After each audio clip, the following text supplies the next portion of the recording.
Back when I was 10, I used to look at box art and I was like, no way that's real. Turns out it was. And I went totally crazy trying to recreate that, but I never could. Things for painters are very different now though. So can we do it? Can we replicate the box art? Today I'm gonna do just that and try to make 10 years old me proud in the process. As you might know, box art are pretty neat and clean. And I am not. So can I pull this off even with my shaky hands, sloppiness, and general lack of patience? How long is it gonna take? Also, will I be able to get a result I'm not actually disappointed with? I'll start by removing all the pieces from the sprues, which are from the Leviathan box set and are easy to build. So it's gonna be pretty easy to build. In order to replicate the box art, you'll need to prep the model very well first. So after I removed parts, I test fitted them to see how they went together and if something gets in the way of something, and I would have to keep it separate. In this case, with the model being easy to build, I don't really need to pin the parts to the corks. I'm just stocking them in using the pegs that are already present and some blue tack, so I can remove them and paint all the parts that wouldn't be accessible otherwise. I have a video on the sub-assembled topic. I've put some useful links for you to look at after this video. I clean all the parts from mold lines and and glue the parts that I could glue. Did you actually ever notice that I'm not even good at gluing parts together? What a winner! After priming the model with Chaos Black Primer, I start base coating, which is a very time-consuming and soul-sucking thing. I started with the blue armor just by hand without using an airbrush because I really hate myself. The blue is pretty forgiving. Let's say it's better than a yellow or a white, but still, the cleaner you're now, the less mistakes you'll have to fix later. Consider that if you have a lighter base coat, like for example Imperial Fist or White Scar, it's gonna be harder to apply, so maybe you wanna prime another color or apply a middle tone in order to cover more and not go insane. I hate myself, so I'm always gonna pick the latter. I then move on to the leather straps and the purple on the Tyrannid arm thingy. And then the skin and a little bit of cleanup with black in the places where I made some mistakes, or they're just gonna be black or metallic. Before we continue, if you like what you see in this video, consider subscribing. My goal is to reach 100,000 so I can be closer to reach Tsuzumikito and start growing the godlike, epic, majestic beard like his. Before we begin with the other parts, we gotta analyze the box art first. So let's analyze this piece of crap, shall we? So what do we see at first glance? Well, a lot of hedge highlights, at least 2 layers pretty much everywhere. Like most box art, it looks pretty flat and a little bit boring.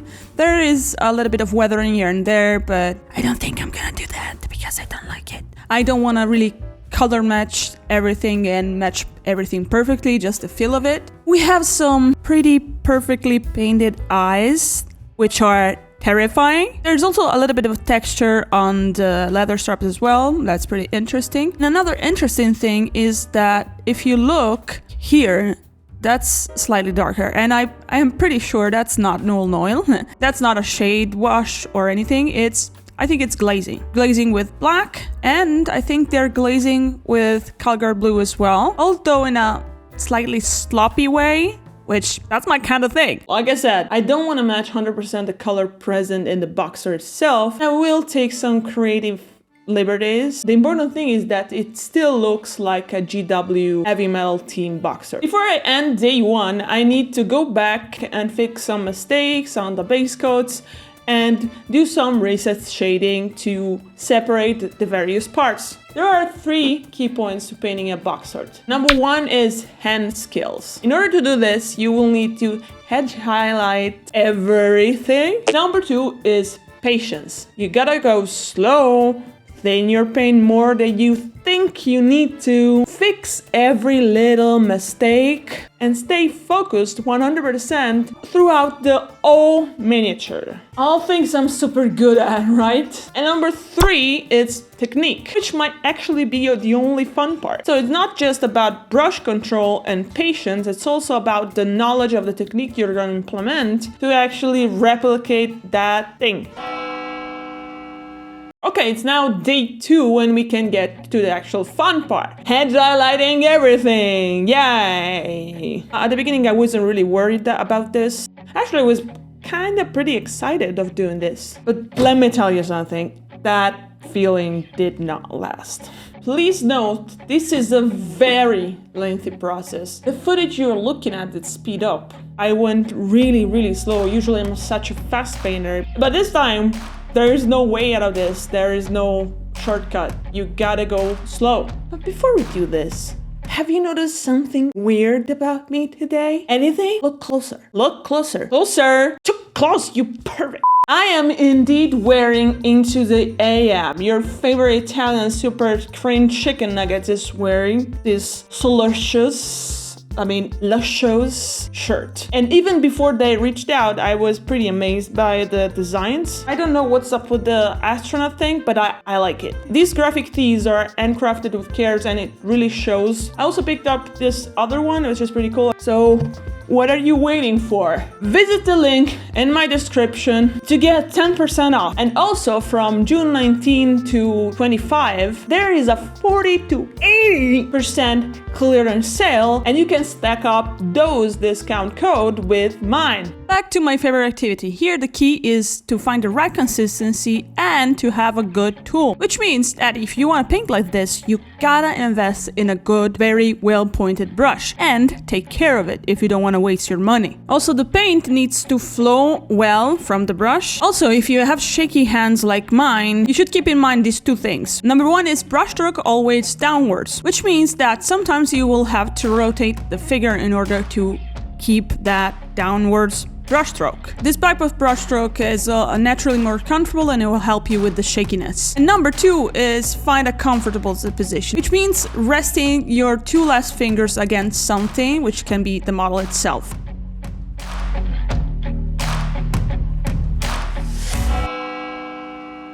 Okay, time for some glazing. This is quite a fun part for me. Glazing always seems super overwhelming, but in reality it's pretty straightforward, and I think it can be a very good solution for beginners. Here I started glazing with black, trying to recreate a little bit of very subtle volumetric highlight.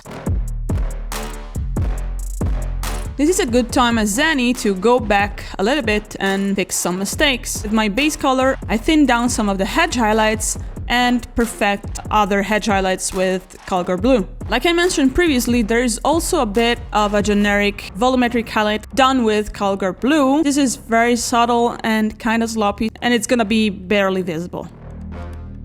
Time for some freehand. I meant to use decals for this, but in this case I wasn't able to because it's like divided in half. So I start by dividing in half the knee pad. Of course, I made a huge mistake here with the proportions, so I have to go back and fix that. Yay! And then I use a pencil to sketch the general shape of the ultramarine symbol, and then I fill it in slowly with some blue and with some light gray.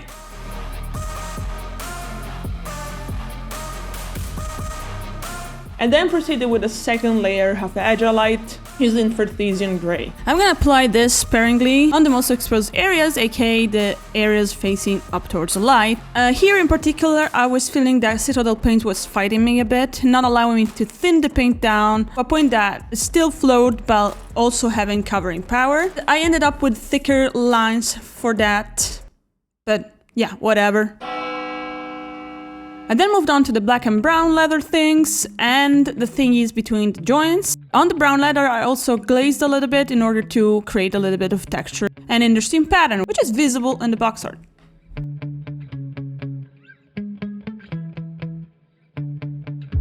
Okay, at this point, this wasn't fun any longer. You spent so many hours achieving a single thing on your model, and you might be happy about what you achieved, but also you might look at it and see how many parts you still have to paint and cringe. Or, you know, cry. The leather is missing multiple layers of hedge highlights. The metallic still needs to be base coated, shaded, and hedge highlighted. Head, the base, the decals, and other minor details. I am tired, okay? I'm sick of this shit. On day 6, I started a purple, and at this point, to be honest, I was getting lazy as fuck. And the idea I had for this part, it kinda went out of the window. I just slapped on some contrast paint, did some hedge highlights to separate the purple using the same base color that I used, and I also painted some very thin lines for texture, which I didn't record everything. I'm sorry, okay? I finished up the day doing a little bit of hedge highlighting on the metallics. Where I could rest my brush on the edge was really easy, satisfying. Where I couldn't, it was kinda wonky. I had given myself 1 week to finish this. So this was my final day. The head and the base missing, along with some other minor stuff. And one more very scary part that I was really ready to face with no fear at all. But first, let's take care of the skin. It's actually pretty simple. I just layer up with a basic skin tone, then I glaze in some light red. Using this mix, glazing with this mix, it's gonna automatically blend the layers together. And now, for the moment you were all waiting for, the most nerve-wracking, fun-spoiling, ball-busting, painting the eyes. Dun, dun, dun, dun. No, seriously, I don't really want to do this, but I will do it for this video's sake. I usually mostly suggest not to paint the eyes because it needs a lot of focus, and most of the time it's not even worth it because you're gonna get a shit result. So might as well just leave it black. But anyway, in this case, I just paint black the orbit, then I paint it white, and then I go in with the famous dot and go back and forth and fix it because I suck.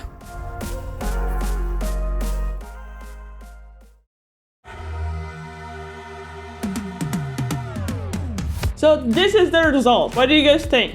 Is it similar enough? Non-disappointing enough? It took me a fucking long time and a shit ton of patience to get there. Was it worth it? That's really up to you. I already have my answer. But if you really want to do box art, you'll need to hedge highlight very well.